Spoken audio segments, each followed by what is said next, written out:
Well, first off, we're so happy you guys are all here, taking the time out of your day and, talking about, what can we do or what you will be doing for 2023.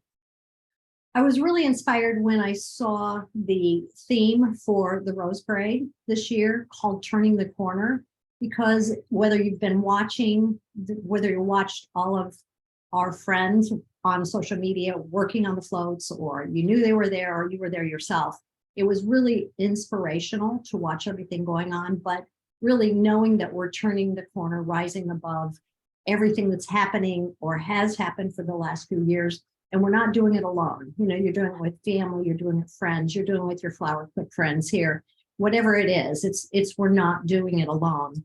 And that's why I loved this post by Fiesta Floats. Maybe one of you who are on here actually shared this post, but it's really shows that one float that was called Lifting Each Other Up. And at Flower Click, we always lift each other up internally. We lift up our members. All of you who are here today, you lift us up by being here. And that's our whole goal, is to lift up one another in the industry. So it just was so touching to me to see, okay, we are turning the corner, all of us, and we're doing it together. Love it. Making a change for the year is, many of you hear me say over and over that it's a challenge that we're overcoming. But Lori and I do this in our podcast. We talk about, a challenge, here we are. And so we're going to change the word. So as you can see, we're choosing the word opportunity over challenge, because no matter what it is that we're going to get to the next level, you're doing it through a habit. You're breaking a bad habit or creating a new one, brick by brick, bird by bird. That's right. And when we were talking about this slide and, Lori and I's favorite quote, bird by bird, just get through one thing at a time, it kind of sparked something that I just wanted to bring up, which is kind of a new perspective that I've had recently as life gets busier and busier and busier, which is that we have two choices in response to everything that gets thrown at us. The first is that, we see everything we have to do in a day and everything we have to do in a week, in a month, and a year. And we kind of, and I'm saying we, and I mean I'm already exhausted by it. I'm already overwhelmed, and, somewhat that leads to being paralyzed. That leads to inaction, right? Because you have so much to do that you don't even know where to start. But the other perspective is the bird by bird, taking it 1 hour at a time, doing it one day at a time, doing it 1 week at a time, one foot in front of the other. And so that's something that I've been working on. We're going to talk a lot about habits in this webinar, but I just wanted to kind of share that whenever I think of how overwhelmed I am, or oh my gosh, look at all I have to do this week, I reframe it as like, okay, just got to do this one thing, and then you can move on to the next. So that kind of sets the tone for what we're talking about today with habits. Oh, and then this was a great graphic by a brand called Visualize Value. And, almost everyone wants to make as much progress as they can in as little amount of time as possible. And this desire is the reason that we're so attracted to shortcuts. If only I could get X without doing Y. So this graphic just really shows that, when you multiply 0 by anything, you get 0. But if you just, add up one thing at a time, you actually get a tangible result with staying power. So the bottom line is, it's okay to slow down, and that's what we're going to encourage you guys to kind of do for the next 50 minutes. Vonda, before we keep going, you are sharing your screen, right?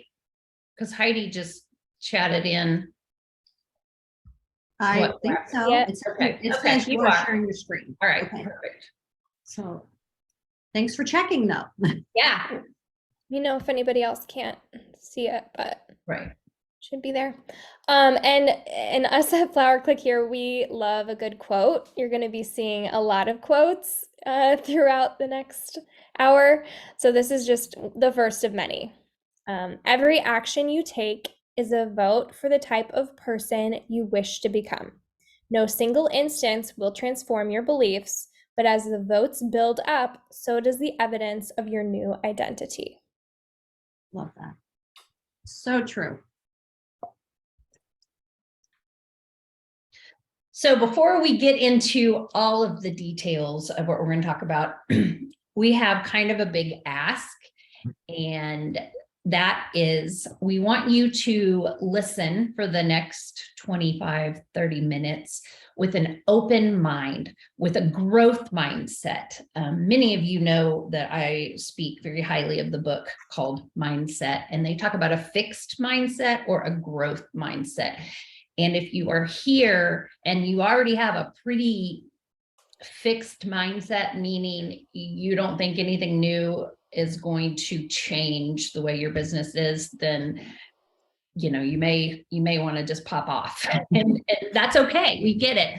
But I would imagine those of you that are here, especially or that did register, especially you guys that came live, you do have an open mindset full of how can I grow? How can I take what they are sharing with me today and grow from it?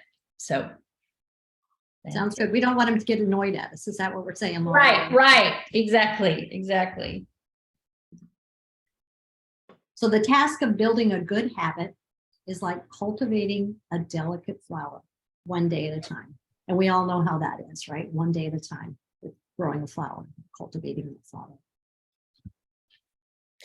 So it is January, the beginning of the year. You see endless social media posts and inspiration about habits, whether that is creating a new habit, a new resolution, or breaking a bad habit.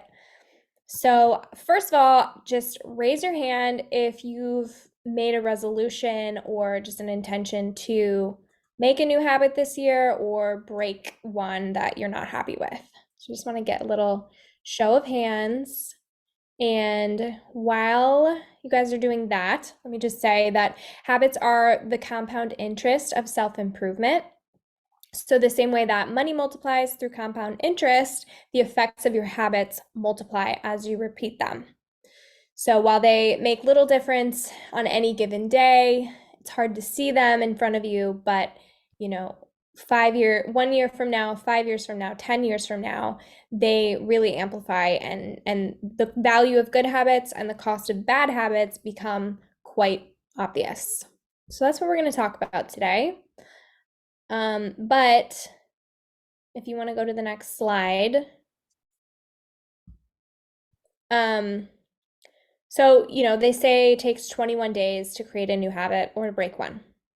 And some research actually says 60 days. So that's why tying it back to the name of our workshop, that is why our workshop is called Crush the First 60 Days of 2023. But I think a lot of times when you think about forming or breaking a habit, it's daunting to think about having to do the same thing over and over again for 60 full days. So us today, we wanted to provide real, non-fluffy ways to actually make these habits stick for good. We took a lot of inspiration from the book called Atomic Habits. I don't know if you guys have read that, but it is really good. Definitely check it out. But we've put our own kind of interpretation on some of the things that are talked about in the book. So it's definitely adapted for Flower Click and for retail florists specifically. Okay, so there are 3 methods that we're gonna teach you in order to, instill good habits and break bad ones. The first method is called habit stacking. One of the best ways to build a new habit is to identify a current habit that you already do and then stack a new behavior on top. Sharon, the book is called Atomic Habits by James Clear. Can you put that in the chat, please? Yes. I can. Go ahead. Do you want to continue on? So rather than pairing a habit, a new habit with a particular time or location, you're pairing it with a current habit, with something that you already do. So here is, stick with me, it's really not hard once we get into the examples. So the habit stacking formula is after blank, current habit, I will blank, new habit. So some examples. After I pour my cup of coffee each morning, I will meditate for 1 minute. After I take off my work shoes, I will immediately change into my workout clothes. After I sit down to dinner, I will say one thing I'm grateful for that happened today. So that current thing that you're already used to doing then becomes a trigger to kind of get you to do the new habit. Let's see. So let me share. Yeah, we have some examples. Yeah. So my example would be after I take a shower, I'll wipe down the shower glass because I hate to clean the shower when it gets all disgusting. So take a shower, wash the shower, wipe the glass down. That's mine. Yep. And then mine is on the mornings that I have registered for a workout class. The minute I get up, I put on my workout clothes and my shoes, because I find if I do not, it's a 50-50 chance that I'm going to go to that class. So, but if You're I'm already prepped. Yeah, if I'm already prepped, shoes on, it might not be till 9:30, but at 7 a.m. I've got my workout shoes. I've got everything on because I know that's my trigger. Oh, well, I gotta go. I'm already dressed. I love that. Mine is kind of similar, but something that I do on and off, but now I'm 2023, this is going to be it. After I brush my teeth and change into my pajamas, so I'm ready for bed, I'm going to set out my workout clothes for the next day because it cuts down on decision fatigue first thing in the morning to try to pick out clothes. It's one less step. So those are ours. So this. Yeah, the more advanced method, which I think is really cool, is to kind of build them on top of each other. So after I finish eating dinner, I'll place my plate directly into the dishwasher. After I do that, after I put the dishes away, I'll wipe down the counter. After I wipe down the counter, I'll set out my coffee mug for the morning. So, I mean, a lot of these, we already do in our daily life, but, when it gets interesting is when you think about these in terms of business or, some things that you need more help with. One last thing about habit stacking, it increases the likelihood that you'll stick with, I think I already said that, stick with a habit by stacking your new behavior on top of an old one. So it's just going to become second nature. Okay, method 2, temptation bundling. Temptation bundling works by linking an action that you want to do with an action that you need to do. So you're more likely to find a behavior attractive if you get to do one of your favorite things at the same time.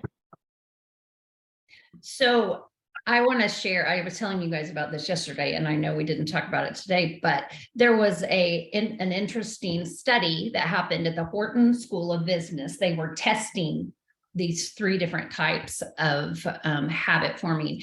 And with temptation bundling, they had 2 groups, and they told the groups, they gave them access to like a Audible bestseller book. So they got to pick from, I don't know how many books, but they each got a book. And every time they went to the gym, like when they're on the treadmill, they would listen to the audiobook. So one group had access to the audiobook 24/7, like they could listen to it when they're home too, or at the gym. And the other group only had access to the audiobook when they're at the gym. And they did this for, I don't know, like 3 months. And they found that 61% more on the people that only had access to the Audible at the gym went back to kept repeating, going to the gym. The others just kind of stopped doing it. So to me, that says this really does work. If you find something that you really want to do, something that you're tempted by, that you get to treat yourself, it helps you develop hopefully a healthy habit. Yep. And that actually I know we didn't talk about this before, but I had a friend who was training for a marathon, and she would buy herself like new Lululemon clothes, but she Yeah. would only, or she would only buy it once she got to a certain mark. So she gets a new shirt when she ran 5 miles, and then a new pair of pants when she ran 10 miles. So it's like you do have to have self-control with this, but it's kind of tricking your brain into those incentives. Yep. So some examples, as Lori mentioned, saving your favorite audiobook or podcast. I do this with podcasts for when you exercise. Only get a pedicure while you're working on some overdue work emails, or saving your favorite show to watch while you're folding laundry, which I could definitely use. I hate laundry. Fonda, what was yours? I can't remember what your temptation bundle was. She's muted. You're Oh, muted. you're muted. Where I the know dog's the dog was barking. barking, sorry. I had More that dog same bark. issue here. Yes, sorry. Yes, so mine, I think most of them can relate to, because mine is like working on my expense report. We get most of our expenses for Flower Click on a credit card. And so at the end of the month, I have to go through that long pages. I think there's 6 pages of expenses that come through on the credit card. And I have to break those down into all of the appropriate categories so that when we do our P&L, like you guys are doing with QuickBooks, have to break that all down.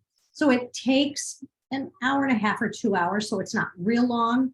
And I don't hate it, but it's one of those things you just go, oh, I've got to get this done, I've got to get it done. So what I've found, and I've been doing this for 6 months, so I know it works, and I didn't know, actually it was called temptation. You did not know you were temptation bundling? I didn't, but I would set aside the time, and I would get either another cup of coffee, which sometimes in the middle of the day I don't, or a matcha green tea, and one of my favorite snacks, which, is like a pretzel bite or something.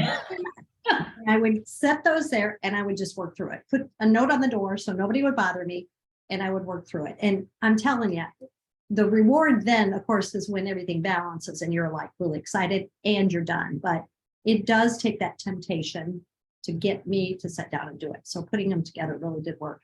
And I didn't even know it was called this. Yeah, so, that's good. Love it. Lori? Mine. I don't know if you guys know of this app, and I'm sorry in advance for telling you. It's called Waduku. It's a game. I'm not into many games, but for some reason, this game just became super addictive to me. And I would dream about it and dream about fitting the puzzle pieces together. And it's kind of like a mix between Tetris and Sudoku. So I had to delete the app, but then I missed it. So I negotiated with myself that I would only play the game when I'm on an airplane. That's it. That's a good idea. And I've been doing it for about a year now, so I know it works. Okay. So that's fine. Lori? Well, mine is kind of embarrassing, but I don't care. Every time I go to the gym, if I'm going to go do like the elliptical or the treadmill, if I'm not going to a class, I let myself listen to 1970s/80s heavy metal. Like Ozzy Osbourne, I'll have it on full blast. So much so that my husband's like, what are you listening to? And I'm like, shut up. But that's the only time. It's this little part of me that loves it. And it I get excited when I think, oh, I get to go listen to that. So, Love it.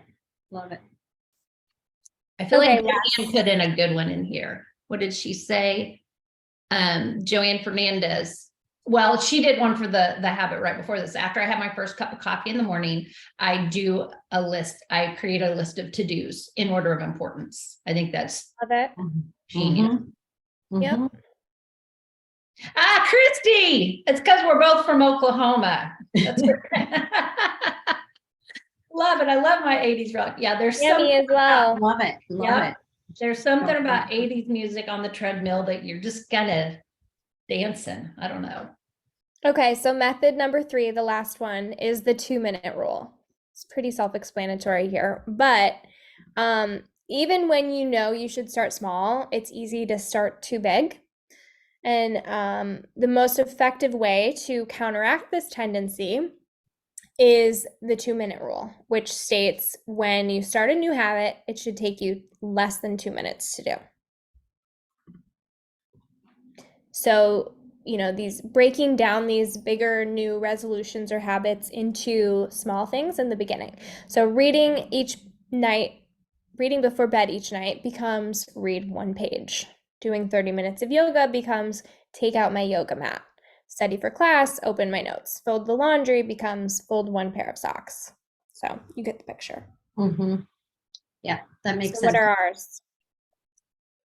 Well, I would say that I used to start this as a 30-second rule, thanks to Janet at McCandless. I don't know if you're on here, Janet, but it's the 30-second rule. And it was, if you can get it done in 30 seconds, don't delay. Like, don't procrastinate. So when it was like washing out my coffee cup after I was done, I would wash out my coffee cup. Then the dishes are in the sink. So you're like, oh, well, I might as well do the rest of these while they're there. And it ended up being 2 minutes. So it took that 30 seconds to the 2 minutes. So that's kind of what I would do.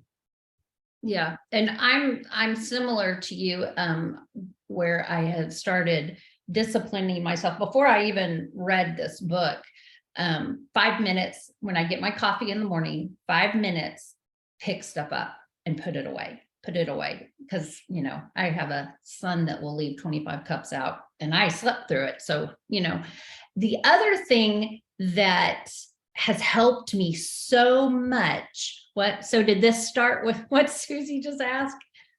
She did a 5-second rule. So there you go. Oh, yes, right. So what has helped me in this 5-minute period of picking things up, because I leave stuff out all the time, is reminding myself to put away, don't put down. Like if I have a cup and I'm going to the kitchen, I'm like, oh, I better go check my email.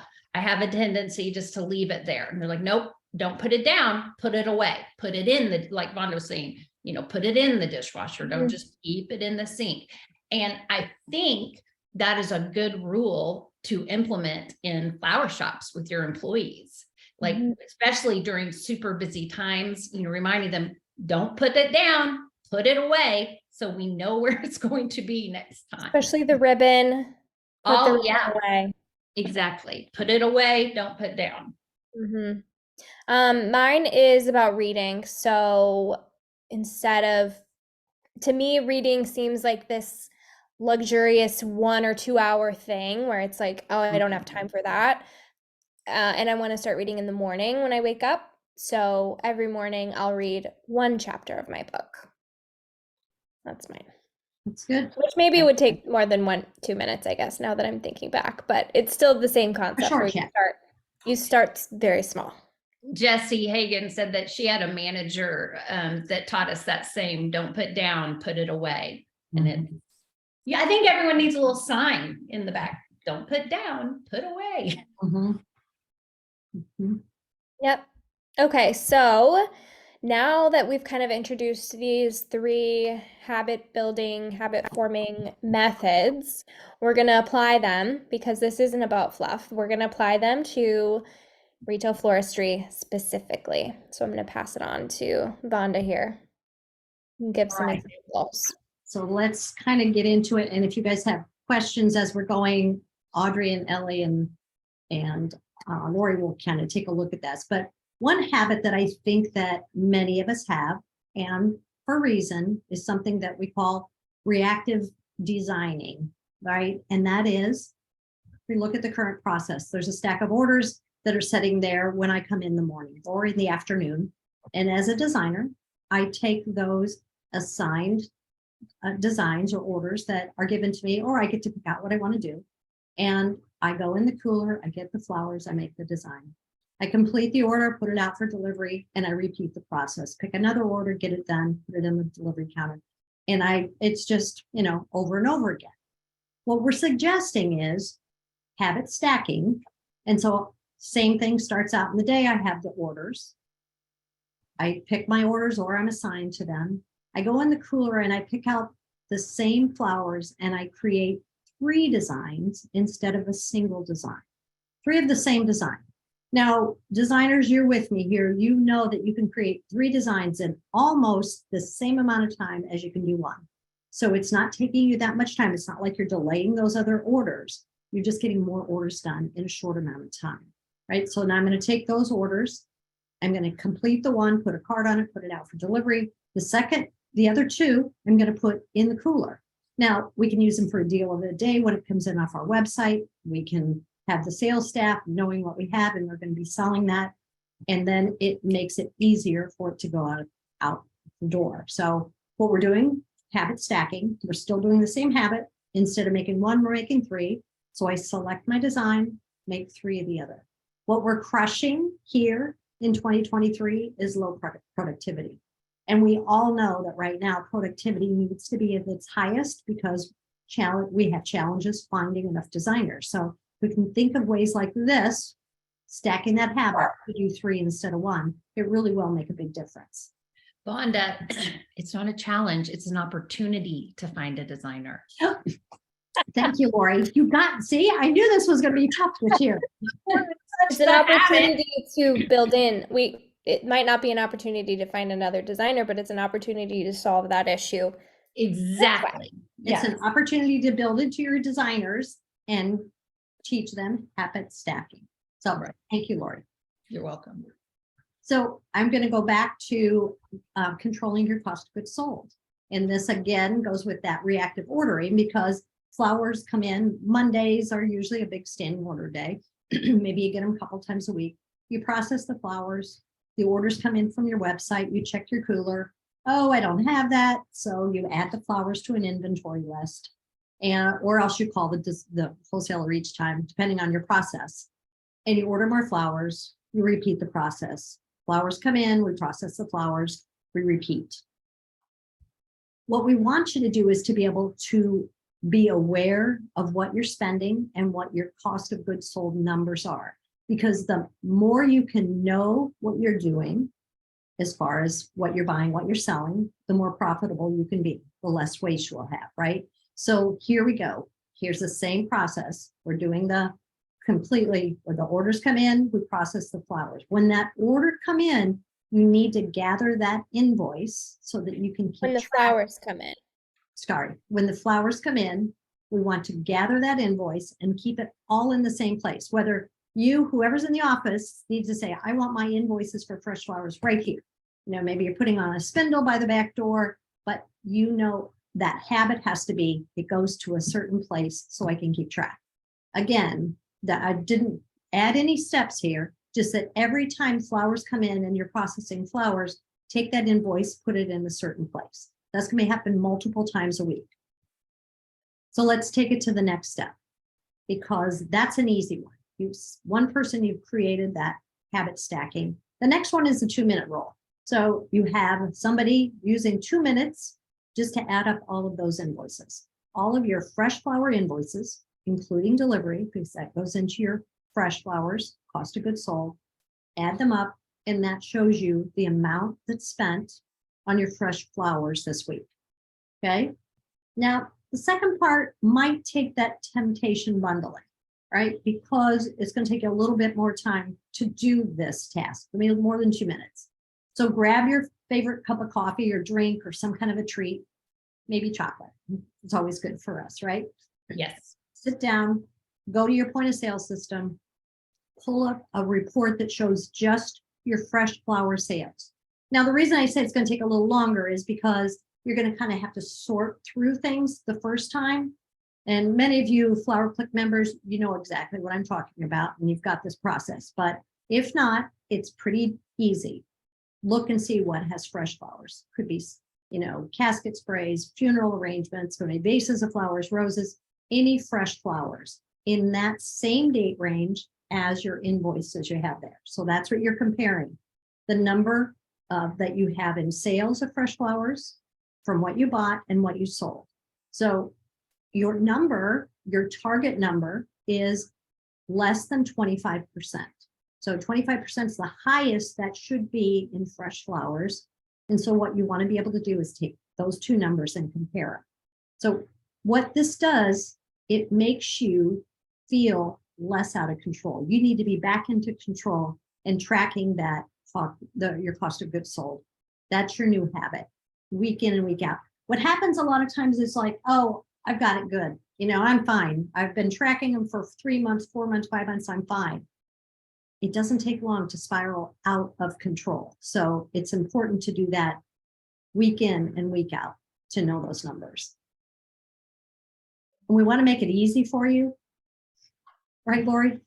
Yes. So this is an amazing spreadsheet that Vonda has created. Our Flower Click members have access to this, but if you are not a Flower Click member and you would like to utilize this, my email address is just right there, Gloria@FlowerClick.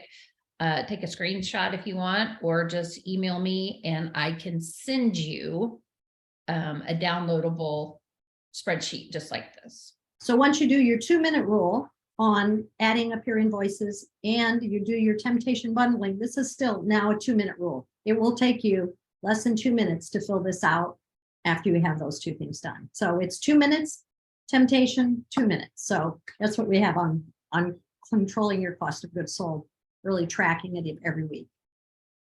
Now I'm going to back up and I'm going to do this same process, but I want to start with the ordering. Right now, what we did is we took a look at what it takes to track the cost of goods sold. But let's look at the ordering process. Current process, again, same thing I just showed you. Standing orders, process, orders come in, I check the coolers. Shoot, I don't have what I need. I'm going to add that to a list and get it. It's almost impossible for you to have everything in your cooler when your website scrolls. This is actually one category that has all of these things in a category. Now, you all know that there's no way, as I say on God's green earth, that you can have all of these flowers in your store at one time. It's pretty much impossible. So that's why when the flower order comes in from your website, you check your cooler, and a lot of times you don't have what they want unless it's a designer's choice. And so it's not your fault, right? It's one of those things that it's hard. It's not just if it comes in off your website, because we all know that at least 70% of the orders that people are calling you on the phone, they've looked at your website, they have something in mind when they're placing the order. So what you want to do is not have that process that you're reactively ordering.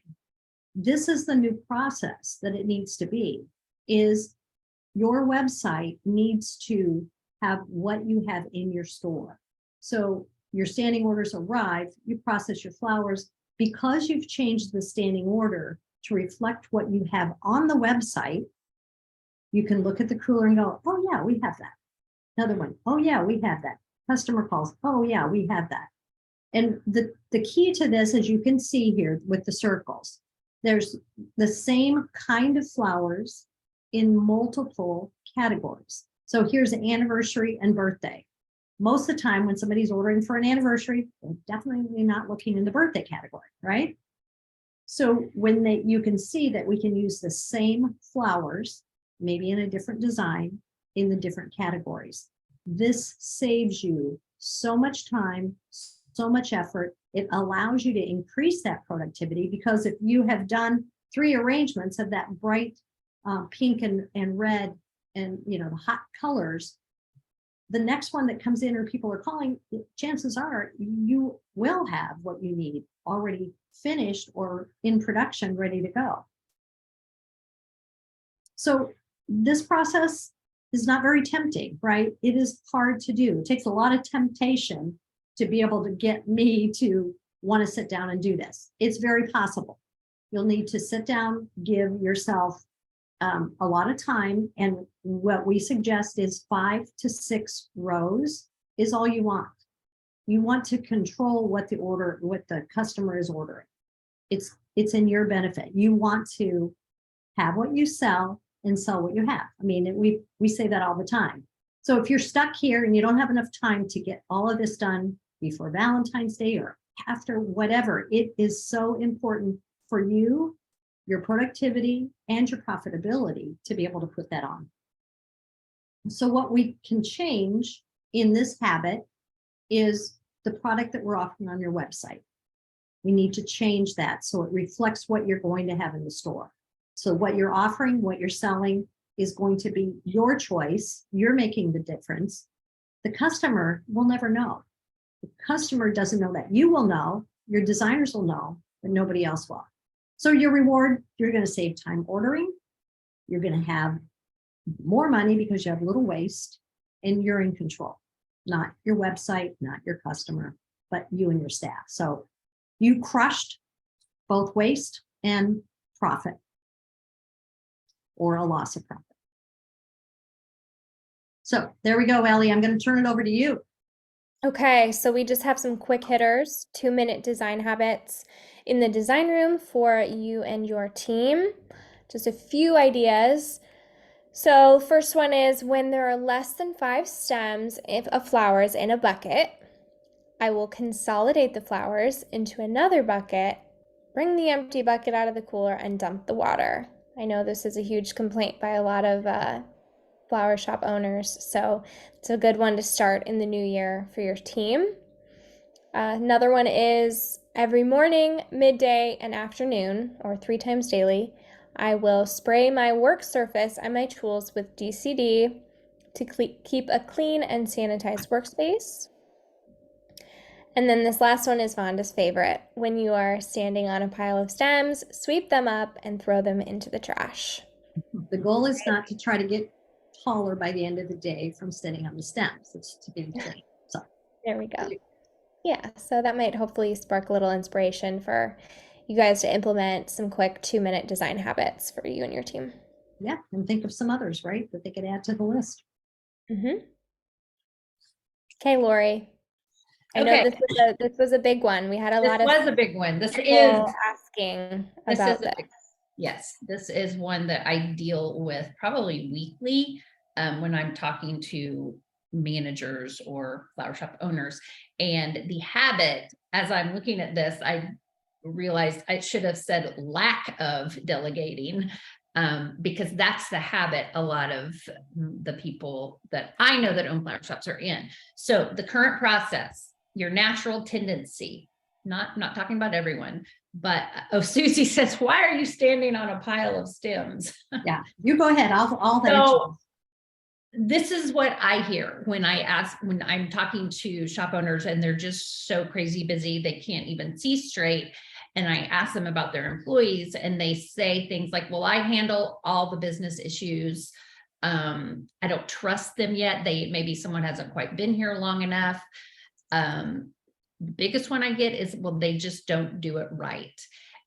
And the problem with this is it is consuming a huge chunk of your time that could be used somewhere else to grow your business. So here's a couple of ideas on the next slide. So habit stacking, we're going to use that type of scenario here for delegating. So when an issue arises that you know someone else is capable of dealing with, go get them and have them handle the situation. So let's use an example of, you just received a bunch of flowers that you need to move out. You have an abundance of hydrangea and roses. All you do is, instead of going, well, I have to come up with 3 different price points of designs of the day because I really need to use these. Go to your designer or go to the assistant designer or go to your second in command, whoever it is that you know could probably make that decision, and give it to them. Say, hey, we've got an abundance of this flower and this flower. We really need to move them this week. See if you could come up with 3 different price points for a design of the day, and then post on social media. That's all you have to do. Instead of handling it directly, you're empowering somebody else to do it, and you have more time to do other things in your business that nobody else really can do. A couple of roadblocks that we get caught up on when we are trying to delegate is we tend to think we need to train or instruct them, play detail by detail. Look at it more as coaching. If I'm using that same example that I just gave you, if you'll remember, I said we have hydrangea and we have pink roses. We have abundance of both. The only real additional information I told you was that you needed 3 different price points and you would like them photographed and put on social media. So you said, here's our resources, here's the outcome, here's the goal, and then they can fill in the blanks from there. They're creative, they're designers, or you wouldn't have them in your business. So you don't have to tell them exactly what they need to put in each thing. Just coach them along to say, here it is, and here's what I need. The reward of the habit change, it frees up your mind, it empowers your staff. You'll see if you have a turnover rate, you might be surprised if you start implementing these kind of things.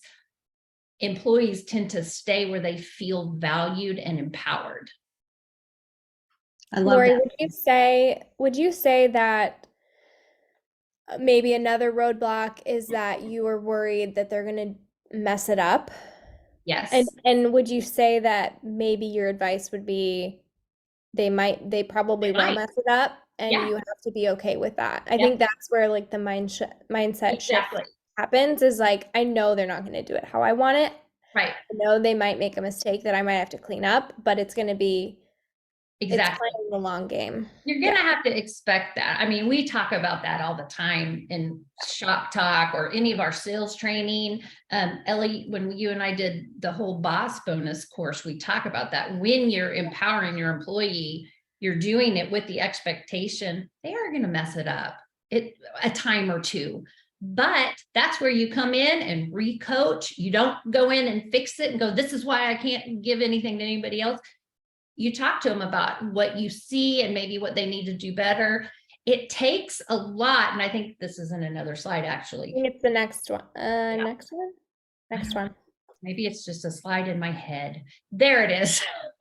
This is the thing. It takes a lot of time and energy up front, but it frees you up significantly in the long run. Vonda, you were going to use the scenario of people joining Flower Click, right? And the amount of work Cammie and her team do. Oh yeah, right up front. I think that's probably our next one is really delegating. It's a hard habit to break, to want to micromanage everything I'm doing in my shop, from my website to my orders to, like you're saying, delegating that to a customer, because you're spending too much time and it's on maybe your website and it's pulling you away from other things that would really help you grow your business. You probably should be out there visiting customers, or, really helping your staff, coaching them to know what they can do better. Maybe you're ignoring your website, and that's why you have that endless scroll. And there is a possibility for growth there in making a change in the prices. Instead of the low end prices, you need something that's going to be profitable, and you don't have time to do all that. So maybe your habit is that you're spending way too much time on there and you're not getting the return you need. And this is Ellie's throwing too much spaghetti against the wall, right? It's just like, I keep trying all these things and it's not working. So we think your new process should be a good habit of joining Flower Click membership. Cammie and the web team are amazing with their strategic merchandising, the right prices, and the website refresh. So the reward is you get to design. I mean, truly, you might want to be at the design table, or maybe want more time to be able to grow your business in other ways. So, or you want to spend some time with your family, just want to go to dinner with them. That's a novel idea. Yeah, right. Have a little time with your family. Yeah, crazy. So, who wants to do that? And your website is going to be fresh and fun and profitable. So there we go. That's my new habit that we think you should consider doing. So these were just things off the top of my head this week. I was thinking, I would imagine a lot of you, like myself, are like, well, where do I even begin? Sometimes it's a daunting task to think of having to start a new habit. But these are a few that you really can't fail. They're only going to make your business better. The first habit would be asking for people's email addresses when they're on the phone, when you're taking that order. I talk to so many shops that are want to be in our email marketing program, and we pull the list, and Vonda and I are sometimes shocked that there's not a lot on there. And they're like, yeah, we're not in the habit. I need to get in the habit. And then maybe 4 months later, we pull another list and they're still not in the habit. Create this habit. So habit stacking, when you verify their name and address, don't say, would you like to give me your email address? Just say, I need your name, I need your address, and I need your email address. Just tell them you need it. It is not a question. It is a statement. I need it. Just like a phone number, right? You just Just need like an a email phone number, address. right? Yeah. So that is your stacking. You already have a habit saying, I need your name, your phone number. Have you ordered before? Email address. So the 2-minute rule that you could do is every day, find an inspirational quote for the day. You can get on Pinterest, you can get on Instagram, you can get on, remember all those chicken soup for the soul books or chicken soup for the mom, all of those books.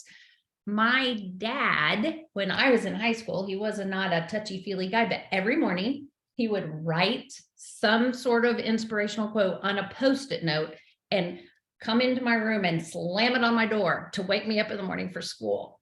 And it would, maybe said one little sentence. And I hate that at the time I probably tossed them in the trash because I was just annoyed. I'd give anything to have those, but it takes 2 minutes. And if you had an inspirational quote and you just threw it up in the back of your design room for all of your team to see every day, I know it sounds cheesy, but I promise you it'll make a difference. It really will in that, the whole cohesiveness of your team, it makes them feel good. Yeah, and I think the main, it makes the staff, your team feel like you care about them. Right. You care about feeling right. them, making them inspired. Exactly. The other thing that it does, Ellie, and I found this in people that do our sales training course, because I talk about the daily affirmations. I was talking to some of the employees and they said it's really fun because it does create a lot of conversation about, oh man, this really hit me today. And so. And Susie said you can do this when they sign in, like when they're clocking in the morning on their WPOS, they can have a pop-up message. So that would even be cool too. That's why we love Susie. That's genius. Yeah. 2 minutes, not a big deal, but makes a big difference in building into your team. The last one that I was thinking of is a weekly check-in. I know I'm always preaching check-in with your employees. Really, it takes 2 minutes. Once a week, 2 minutes, 2 questions. We came up with some questions you can ask them. Don't ask, how are you doing? Because they're going to go, fine. And that's not a real conversation. So have 2 questions for them. What's excited you most about work lately? What's been your biggest challenge this week? Have a bit of a thought-provoking question. And as you start creating this habit, they're going to be looking forward to the next time you do it when they realize you're going to do that once a week, and they're going to be ready with some answers. And you, again, will be amazed at some of the information you're going to get back from them. You might realize that the girl that's been answering the phone all the time, deep down has a desire to just be the delivery driver. I don't know, but start those 2-minute conversations, check-ins. It doesn't have to be every single day. That would be really annoying. Just once a week, twice a week. The other thing I want to say really quick about this, if you are the personality that you're just not comfortable, and maybe you're more like my dad, you want to just leave it on a Post-it note, you don't want to be touchy-feely, that's cool. Find someone on your staff that is, and let them kind of be in charge of this. And then they can come back and tell you, hey, I did a quick check-in with Ellie. She seems really mad. Or, whatever. They can, and then you can figure out how to handle it. Or you could do a Post-it note with the question. You absolutely could. Maybe, I'm telling you, I loved them. I mean, idea. what's been your biggest challenge or whatever. So these are no fail. These are only going to affirm your life if you implement any of these. They're only going to make it better. Yeah. So one more there, Ellie. We'd like you to. Okay, the last one. We're wrapping up here. Emotional well-being. They're habit stacking, but they also all follow the 2-minute rule. So first one is, when I'm sitting in my car before I go into work, I think of one thing to be grateful for. After I hang up the phone with the customer, I take 2 deep breaths. And maybe you might need 3 or 4. And knowing the customer. When I feel stressed, I walk outside the back door and I clear my mind for 2 minutes. It's a good one. When a coworker is doing something positive, I call them out because we all know that positivity breeds positivity. Mhm. Love those. And then this one, I apply it to working out, but I think you could do it with just about anything. And that is you're giving yourself progress over perfection. So for me, if I want to work out every day or at least 5 times a week, but if I miss a day, if I miss 2 days, I allow myself those 2 days, but I am not missing the third day. So if you break the habit twice, that's fine. Just give yourself the 3-time rule. And so you don't do that third day. You don't miss that third day. This allows yourself to have those bad days and have the times where you might fall off, but you're not continuing a downward spiral. So that's something that helps. Allows you to get back on track quickly. Lisa Green said that she does a grateful exercise. She sees the sunrise on the way to the market or to her shop. Oh, Love that's that. great. I love that. Yeah. That is great. Yeah. Exactly. Good way to start the morning. This is Mhm. you, Lori. Oh, yes, this is my quote. We told you we were going to bombard you with Quotes. inspirational quotes. Believe it or not, we took some out even because Ellie was like, ladies, too many quotes. But this encourages me. Even if we get 1% better each day, we will end up being 37 times better by the end of the year. And on the flip side, if we decline by 1% each day, we end up at 0. So even if you've had a really rough day, maybe when you go to bed and you're laying there and your mind is still swirling, there's got to be something that you can come up with that you're like, yeah, I did improve on that today. Maybe not all these other things. So getting 1% better each day, you're going to do great by 2024. Mm-hmm. And then this is just one last little visual that I think is really, really good. The first step is the steepest. So inexperience makes starting feel a lot harder. But then once you start, it makes continuing easier. And then with every step, you gain a little bit more perspective. And with a little bit more perspective, you take more steps. So that's it. That's it. So we're wrapping it up, and we just, you guys can go out there and you can crush these first 60 days, one little step at a time. Like Ellie just said, the biggest step is the hardest. First step is. Thank you guys for joining us. We just wanted to briefly, I know we have quite a few members on here, but for all of you who don't know our faces, we are an all-women team that empowers you with tools and services to elevate your retail floristry business. So we have Vonda, we have myself, we have Lori, we have Audrey, along with a lot of other very hard-working, dedicated women to this industry. You forgot Cammie, who is right there. Cammie, Denise, Leslie, Allie, Katie. Yes. Oh, Yeah, there we go. I was mentioning the ones on this call. Oh, I gotcha. All right, great. And then this is that spreadsheet. Don't forget, if you want that, just to email Lori@flowerclick.com to make that crushing your COGS, cost of goods sold, one of the things you can easily do this year. Mm-hmm. And then as Vonda mentioned about, delegating to us, we offer full website management with merchandising. Vonda and I and a couple other people do photo shoots very often throughout the year with new products to keep your website looking fresh and keep your customers happy. And we do Facebook and Google posts. We have a whole celebration of life sympathy collection with a book and wedding portfolio and all kinds of things. So if you are at all interested, you can either email Lori or we have a slide at the end with Katie's info. In addition to our service-based membership, we also offer online education.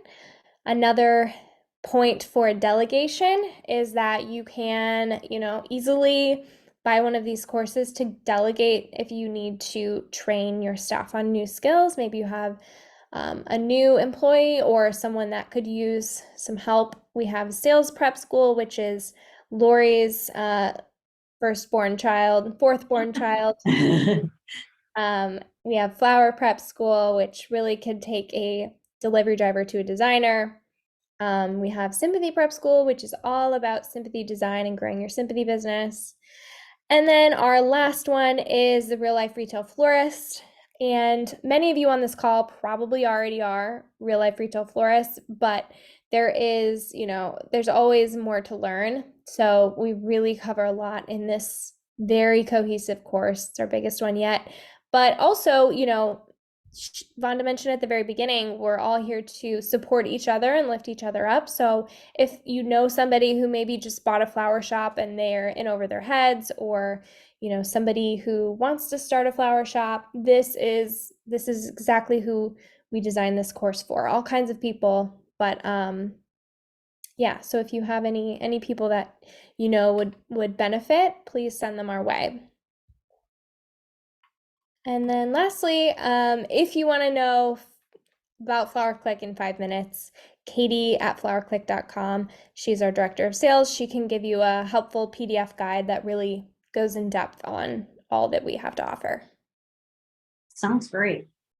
And you probably will receive a little message from Katie, just a, hey, how was the webinar? And we hope you just take a second that it'll take just to answer her question. So we'd love to have your input to see how everything's going. So yeah, and also if you have feedback for future workshops that you guys want to have this year, we're always wanting to create content that helps you. So if you have ideas, please don't be shy and send them our way. So great. Go out and crush it. Emails for the spreadsheet. All right. Thank you everyone for joining us. Thanks, guys. Thanks for coming.